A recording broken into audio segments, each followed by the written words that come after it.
Welcome back to the How We Can Heal podcast. Today, our guest is Laszlo Jajczay. Laszlo is a Seattle-based journalist, podcast host, and disability rights advocate whose work brings honesty, clarity, and heart to conversations about disability and belonging. He's a University of Washington alum and host of the Friends with Wheels podcast, where he explores lived experience, community, and the realities of navigating the world as a disabled person. Laszlo is also the author of Disabled and Proud, a collection of short stories that draw from his own life experience. The book shares stories that reflect what it means to move through the world with cerebral palsy and other disabilities while holding on to dignity, humor, and self-respect. His work sits at the intersection of journalism, storytelling, and advocacy, inviting us to listen more closely and to question the assumptions we often carry about disability. Laszlo and I met when he invited me to be a guest on his podcast, and I'm so glad he did. Please join me in welcoming Laszlo Jacksai to the show.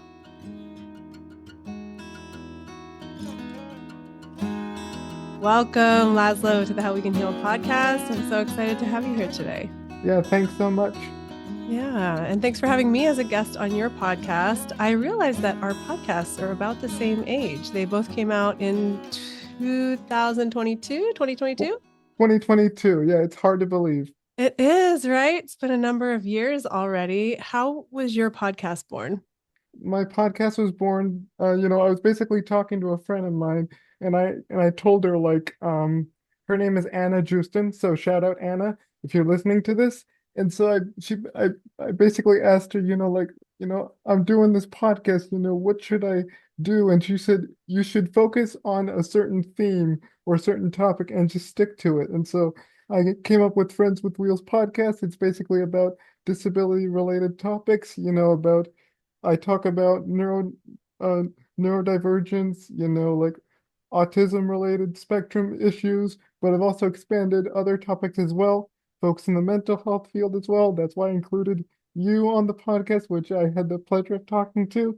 And so, yeah, it's been going great. And I've had great guests ever since. Yeah. Yeah. You have a wide range, right? You're focusing on disability specific issues, but yeah, mental health, physical health, well-being, personal stories. You've got all of it in there. Yeah, it's a wide tent. Yeah. Yeah, it's nice. Yeah, just like healing. Healing is a pretty wide tent too. Mm-hmm. I like that about it. So, what are some of the challenges you've faced in your life? You shared that, you're an open book. You've written a book, you're out there inspiring other people. What are some of the things that you've dealt with and overcome that have led you Well, to this point? some of the things that I've dealt with and overcome are things like ableism and kind of like figuring out how the world, is actually structured in a way that disadvantages people with disabilities. Because, for Yeah. example, I would be in the school, for example, and I would need certain accommodations to be met in certain classes. I would get speech to text. I would get extra time on assignments, all the classic IEP meetings that parents have with other instructors.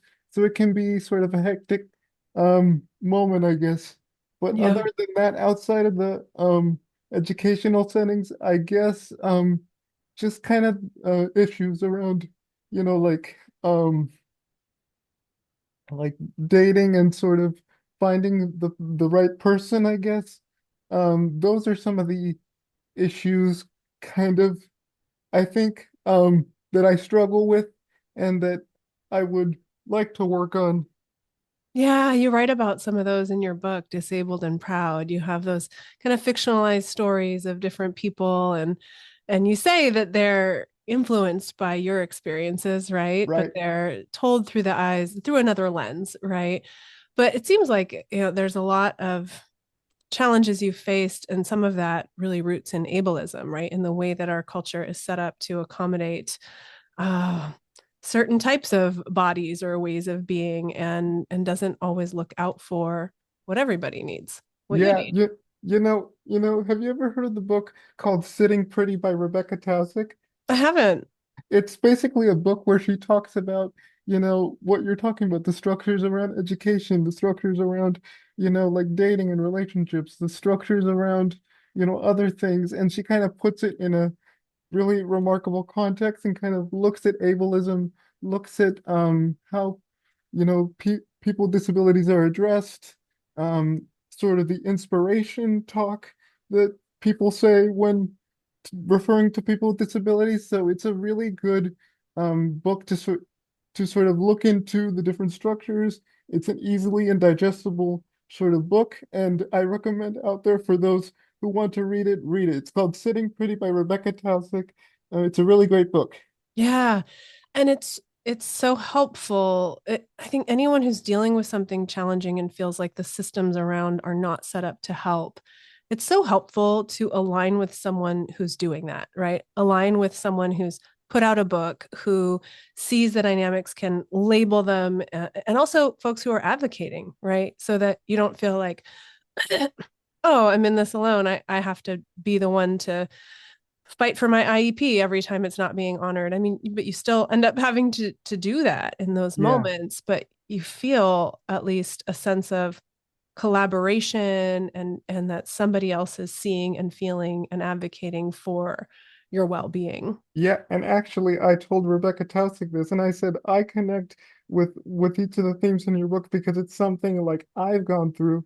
She Yeah. talked about in her book how she had a she was permanently disabled because she was diagnosed with some form of cancer that was wheelchair bound, Yeah. and so she talks about like growing up, like what it was like being with her families, what it was like to go to school, what it was like to teach in a high school classroom, and how the students in the classroom ask certain questions of what it's meant to be disabled, how the perceptions of it. So yeah. Yeah.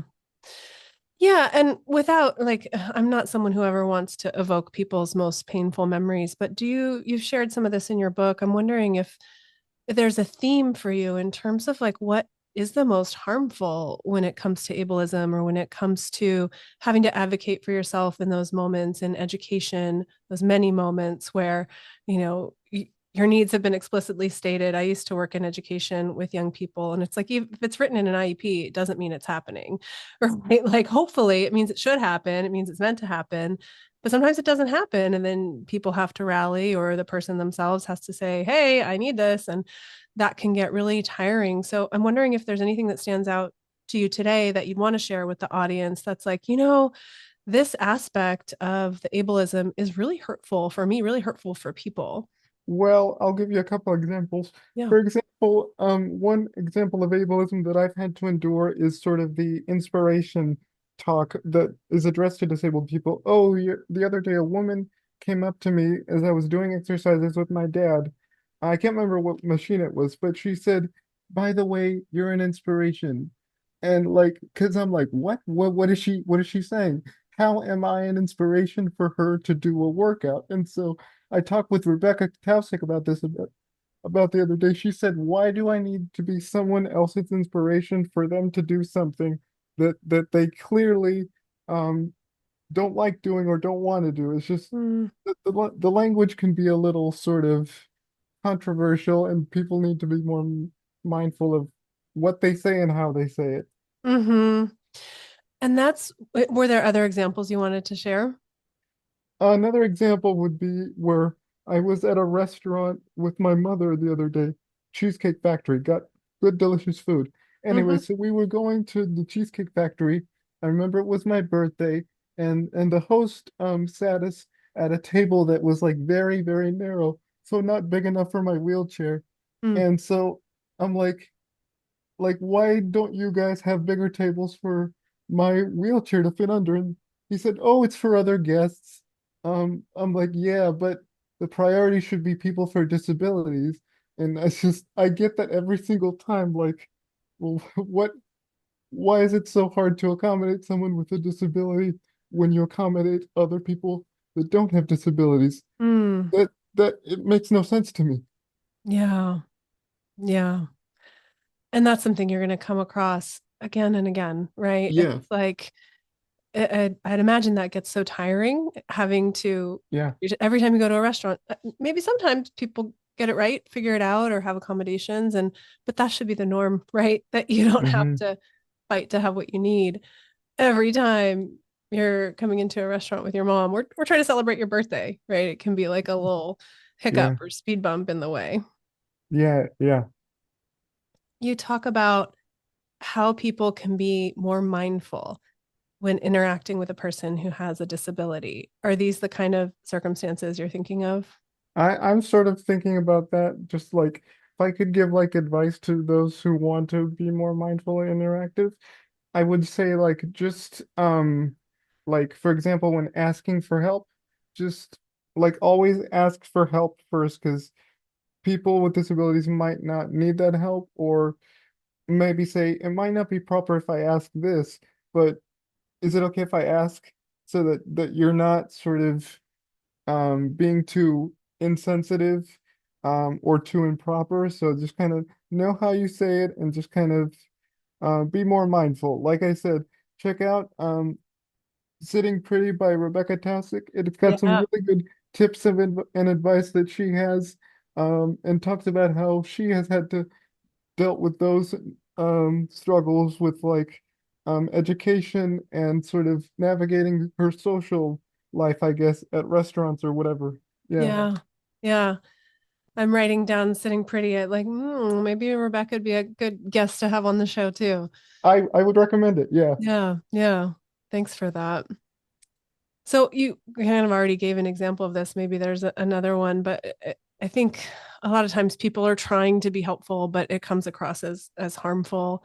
Can you think of other examples of when that happens or you Um, would like to share? I would say that like like for example, you know how often t I remember one time I was with my dad. We were at a transit center, Mhm. and there was this group of people, or something like that. And I think they saw me and my dad, and they walk up to me and they said, "Can we pray for you?" And I'm like, he's like, No, it's so weird. Like it's kind of really Yeah. odd. Like why would you need to pray? It's like they see disability as sort of a disease or some sort of life-ending diagnosis, which it clearly isn't. Cerebral palsy, it's permanent, and so it's something I've had to deal with my whole life. It's just so weird. Um, Yeah, so there's something about that that maybe feels intrusive, right? It's crossing a right. line. It's also making some assumptions as if you need this prayer for something, right? Like Yeah. what do I need it for? Yeah, I can see how that would feel really uncomfortable among other Yeah. things. Yeah.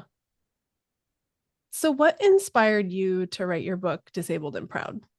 What inspired me to write this book is, again, my lived experiences with navigating, the different circumstances around my life, whether it's, navigating the education system or navigating my social life. Originally, this was supposed to be a children's book, Okay. fun fact, and it was supposed to be called James' Big Dream. And then so I remember, there's a funny story about this. I asked my dad to see if he could read it over. He reads it over. He suddenly starts to tear up. Now, normally, my dad isn't someone who is known for showing his emotions or isn't as emotionally sentimental. So he starts crying at my draft, and he said, "Well, why are you crying?" And so I thought it's because it was beautiful. It was because it was really well written. It was actually terrible. Oh, Like it was a really confusing draft. Um, things didn't make sense. Things were out of order. It's probably my first time writing it, but if I was just writing is it, hard, yeah, you know? I yeah. don't know. For me, it's a challenge to communicate things. So, I so you, mean, you've written books. What was yeah, it like? painful. Like I've run marathons too, and it's like hard. It hurts, you know. But I know people who write like it just flows out of their brain, and they're just like, I could just sit and write all day. I'm like, I have to move in the morning and like commit to sitting down and like get up in the middle and walk around while my ideas try to organize themselves and get to the point where you look at it and you're like, this doesn't even make any sense. Does this make any sense? Somebody read this. Does this make sense? So it sounds like you had that experience of writing, pouring it out, right? You try to like there's one step of like, okay, I have this inside me. I need to like try to get it out. And then you share it. So you give it to your dad and he's crying and you're thinking, "Oh, it touched his heart." And then you Yeah, feel like so what happened there? Did he come back and tell you like you need to edit he's this or what was that he, exchange like for you? he said you need to edit it. This looks horrible. Like, Oh, he didn't enjoy it. Like, ouch. yeah, but yeah, it was unexpected. Like I thought he was really emotional, but again, people have, their own preferences for how they see things, but that's him. Uh, So it was originally meant to be a children's book. You wrote this draft, you shared it with your dad, and then what happened? and I wrote it, and then I had to like re-edit, and sort of it became this sort of thing where I tried to write more and more. And that's how I came up with Disabled and Proud. Just talk about my own experiences. And also writing a children's book is hard because children's books are so short. They have to be easy for children to understand. And Mhm. so I kind of just stuck and went with the Disabled and Proud version of it and telling my own story. So it's kind of a weird loop around, but yeah. I could see, having read it, I could see how you could take one of those stories and even boil that way down, simplify it, right? And then with the pictures that come with the children's book, you could make any one of those stories like a, children's book or what, 10, 20 pages. You could boil it down and have the pictures in the background. You could, it could still happen if you wanted it to. I could see it. But yeah, I appreciate all of the different angles on challenges that folks with different disabilities in your book meet with, right? And it's not always like I found the way through or I overcame it. Sometimes it's just a challenge, and then someone, finds some support or, Yeah. finds a way to incorporate it into their life. Yeah, exactly. Incorporating into my life. Also, a thing about writing, I wrote it from my gut. I didn't like write like an outline. I didn't write anything down. I just wrote it from inside my gut. And oftentimes you have to trust your gut. And it's not always about quick thinking. So that's how I approached, writing this book, writing with my gut, writing with my instinct, telling my story, and just being authentic. I was talking to this influencer on the podcast earlier today, and she said if the best thing you can do to write content is to write content that is both authentic and that shows your side of the story. Because oftentimes, you see influencers online and all they care about is their brand. How many likes, how many followers, how many Instagram mentions. But authenticity is key to Mm, everything. Yeah. hmm. Wholeheartedly agree. Yeah. Who did you write the book for? I wrote the book for the people that want to know more about disability related topics, that are curious about it, or just that want something to read. I feel like it would be sort of a good way to help them understand my life and my struggles and put it within the context of the characters in the book and see how that how those experiences shape those characters in the book. Hmm. Yeah. How has your podcast shaped your experience? You just talked about the episode you were recording earlier today. Yeah, the podcast has become very sort of fulfilling and wonderful. I've been able to interview guests from a variety of fields, and it's just really great to tell your own story and just putting your own voice out there to the content that you make. I don't care about the likes, I don't care about the followers, I don't care about the Instagram mentions. I just care about telling my own story and telling it authentically. That's what matters. And so that's why I did this podcast, was to Yeah. do exactly that. Yeah.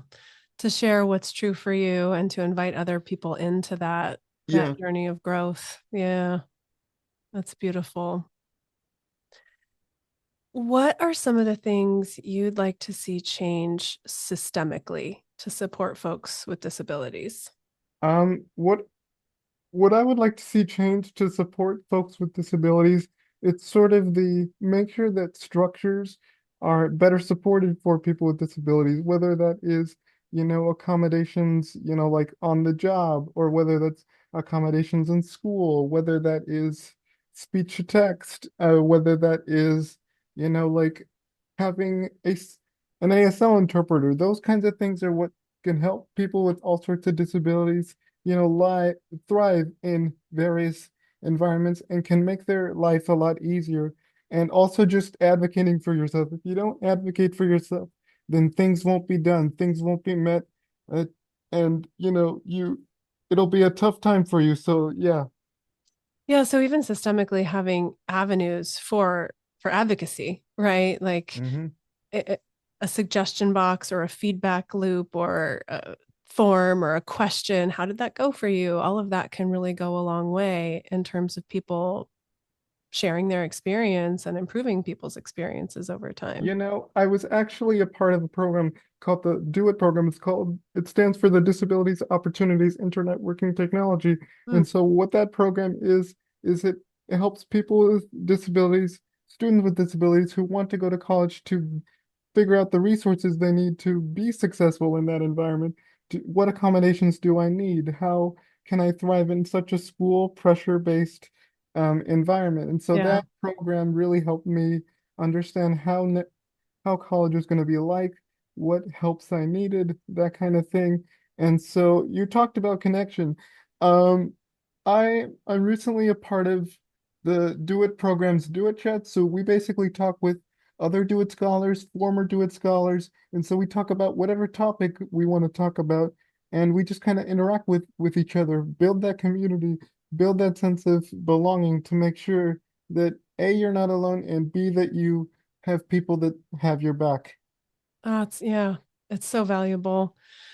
And what would you tell someone who's listening who is feeling alone or disconnected? What would I tell someone? I would tell that person to tell them to not be alone, to to say that you're your own advocate, you can advocate for your own things. It's just a matter of doing it, and that you have a support system behind you that will help you achieve those goals, whether that's a parent, whether that is a teacher, whether that is a social worker, whether that is anyone that is connected to you in your life. Reach out to that person because you never know when you might need them.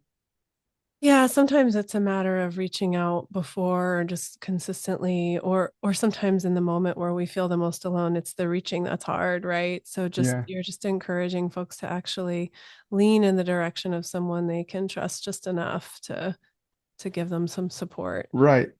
And can you say the name of the organization again? Because specifically for folks working with disabilities or in and around the college era, what's the Yeah, name? it's called Do It. It stands for Disabilities Opportunities Internet Working Technology. It's part of the University of Washington, my alma mater. Go Huskies. Yes. And so yeah, for those who want to seek more information, I can you can visit www.doit.org. Yeah, Okay. Yeah, and I can put the link in the show notes too. yeah. And what does resilience mean to you? Resilience means not giving up.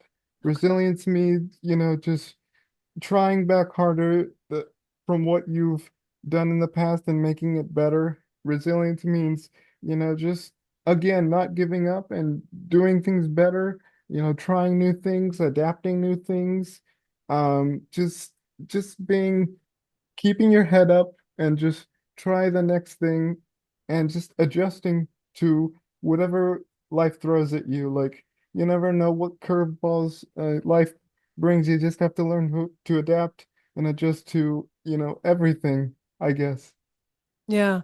So any human, whether working with a specific disability or not, when things are challenging, I really appreciate what you're saying about resilience, not just being bouncing back, right? I think that's like a really common, people think, oh, you just have resilience or you don't. It's just you naturally bounce back or you don't. And what you're saying is it's actually more of a commitment to yourself to continue to show up. And, when there are things that are challenging, I mean, of course, my therapist self is like, honor the feelings, yes. Mm. And like, step continue to get creative and try and see how you can show up or what support you can get or how you can move things forward if it's in a direction that's really important to you, right? Just not Hmm. not giving up on something that feels really important or central. Right, exactly. Yeah. Just this staying committed, staying focused, and then staying, keeping your head up. Mm-hmm. Anything else you'd share if there's someone listening who's just like not feeling super resilient today? They're like, I've just been trying and I keep getting up and I keep getting knocked down, or this thing keeps happening. It's so hard. What would you say Well, to them? like just probably if I could give advice, just probably like listen to whatever sort of meditation or sort of motivational uh videos or whatever, just to kind of get your spirit up, to make sure that you're not hopeless, you're not sort of bringing yourself down, you're not um saying, "Oh, this is never gonna work."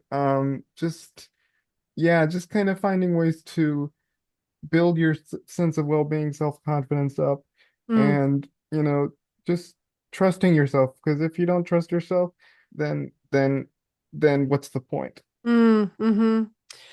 Yeah, and it's so helpful sometimes to just find a meditation or a visualization or something. I go to like my self-hypnosis app or just pull something up that will hold it and guide you through, right? And even when we aren't ready to lean on that parent or friend or social worker, we have that's one of the wonderful things about the internet and our cell phones is we can have an app or we can have a video or a recording or even a live meditation that we attend that can actually fuel us in more of a spiritual way, right? Like some kind of practice that recenters our energy, reconnects us to a sense of self worth, and guides us through those moments. So we don't just have to try to bounce back. We can actually have that moment of nourishment.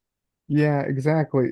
I've never used a like a sort of app that calms the nervous system or calms the senses, but I've heard some things, some apps online. Like I think there's one called Calm, where it's sort of a deep sort of relaxation guided meditation effort. I know there's a lot of YouTube videos out there Oh that yeah. talk about that.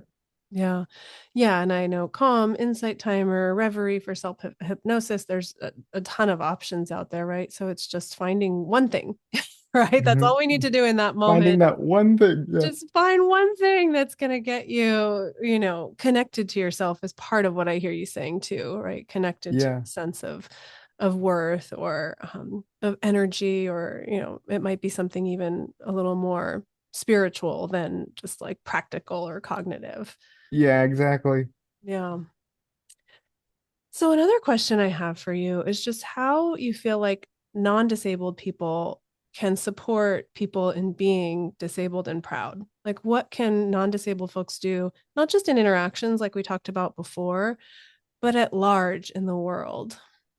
Just for the non-disabled folks, just, educate yourself, Mm. learn about the different terminology, learn about ableism, learn about sorts of the sorts of terminologies or circumstances that affect people with disabilities, and just whether it's going through a webinar, going through, you know, finding stuff on YouTube, or, going to a a networking opportunity for neurodivergent folks, just educating yourself and sort of understanding, the dynamics around, education, around the social life and that kind of stuff, just to become more aware of what it's like to, for disabled folks Mm. to feel a certain way, because oftentimes we get in our own head of like saying the wrong thing or doing the wrong thing that initially can be seen as helpful, but is actually meant to hurt. So, because we don't want to get into that ableist sort of framework thinking,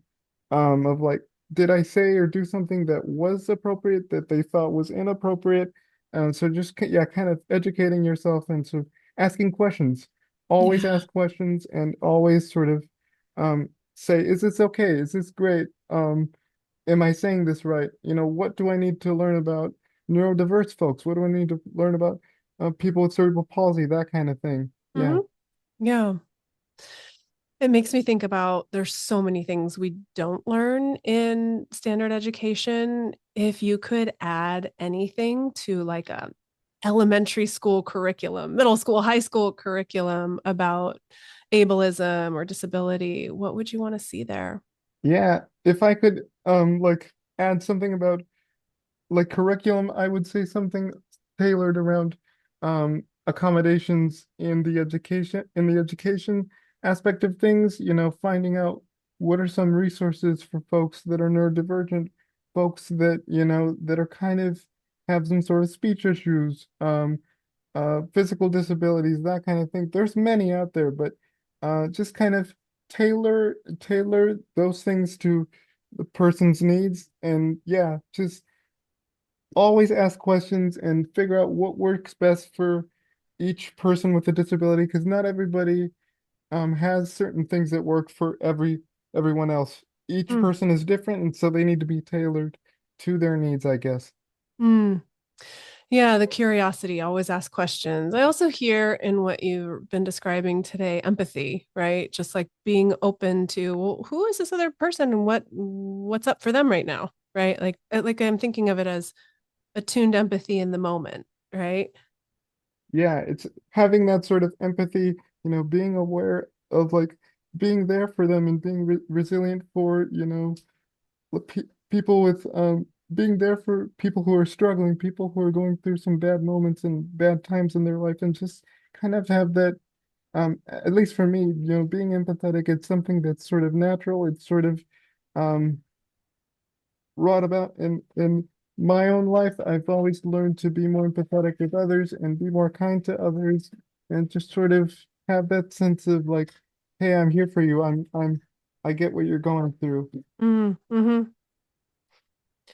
So what's coming next for you? Any speaking engagements, new books? Are you doing Well, what's coming next for me? I'm in the process of writing a new book. It's totally different from Disabled and Proud. It's something, very different. I've always wanted to go into the novel base aspect of it. Just kind of a different format, a different feel for it, a different flavor to it. But yeah, writing books to me, it's a new avenue that I've learned. And so I wanted to explore that further and, you know, write more, keep writing content, producing Yes. ideas. Yes. That's awesome. Looking forward to it. Do you know when the new book will be available?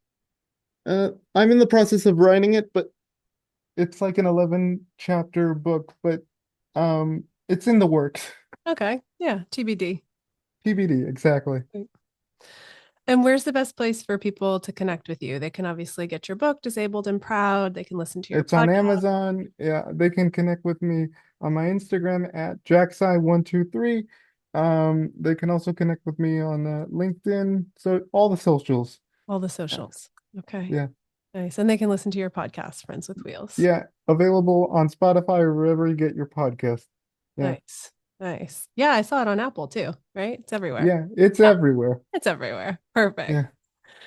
And what brings you hope in this crazy world we live in together? Well, in this crazy world, what gives me hope is just, staying positive with myself, staying attuned to, what I want to achieve and accomplish, and just, staying in the moment of like taking one things at a time.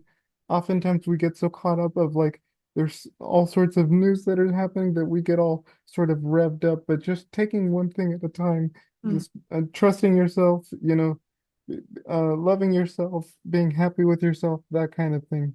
yeah, a lot of wisdom in that. Is there anything I haven't asked about today that you'd like to Um, talk about? no, you pretty much covered it. Okay. Well, thank you so much for coming on the show, Laszlo. Thanks so much. Thanks for the opportunity. Yeah. You made it to the end of the episode. Thanks for listening all the way through. Now that you've been listening for a while, I'd love to hear back from you. What's an idea or a story from this episode that sticks with you as we wrap up? Or what's one small thing you can do today to choose a step in the direction of healing or growth? Share your answers and what's been healing for you in the comments below on YouTube, on Instagram at How We Can Heal, or send me a message at info@howwecanheal.com. Also, check out howwecanheal.com for free resources, trainings, and the full transcript of each show. If you're listening and loving the show, please leave us a review on Apple, Spotify, Audible, or wherever you're listening right now. If you're watching on YouTube, click the buttons to like and subscribe, and keep sharing the show with anyone it could benefit. Before we wrap today, I want to be clear that this podcast isn't offering prescriptions, it's not advice, nor is it any kind of mental health treatment or diagnosis. Your decisions are in your hands, and I encourage you to consult with any healthcare professionals you may need to support you through your unique path of healing. In addition, everyone's opinion here is their own, and opinions can change. Guests share their thoughts, not that of the host or sponsors. I'd like to thank our guest today again, and everyone who helps support this podcast directly and indirectly. Alex, thanks for taking care of the babe and the fur babes while I record. Last and never least, I'd like to send some love to my big brother Matt, who passed away in 2002. He wrote this music, and it makes my heart so very happy to share it with you here. Till next time.